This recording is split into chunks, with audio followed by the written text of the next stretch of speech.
এই যে টাঙ্কির জায়গাটা স্থাপনা করা হয়েছে, এখানে দেখেন টাঙ্কিটা কিন্তু রাখা হয়েছে।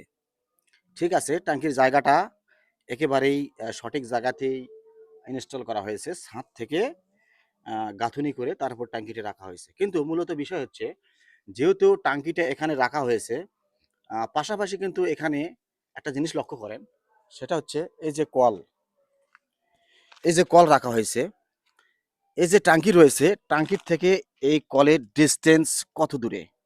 হ্যাঁ, কাছাকাছি কিন্তু, তারপরেও কিন্তু পানির কিন্তু প্রেশার খুবই কম। কেননা এখানে ট্যাঙ্কি যে জায়গায় স্থাপনা করছে, তার চেয়ে কিন্তু এই যে কলটা রয়েছে, এই কলটা কিন্তু সমপরিমাণ রয়েছে। অর্থাৎ এখানে যদি আমরা কলে পানি ছেড়ে দিই, তাহলে কিন্তু পানিটা অতটা প্রেশার দিয়ে বাড়াবে না, অর্থাৎ খুবই অল্প পানি বাড়াবে। হ্যাঁ, তো আমরা সবসময় চেষ্টা করব যে টাঙ্কি থেকে যেন এই কলটা রাখবো, টাঙ্কি যেন একটু উঁচুতে হয়, কলটা যেন একটু নিচেতে হয়, তাহলে পানিটা প্রেশারটা একটু বেশি হবে।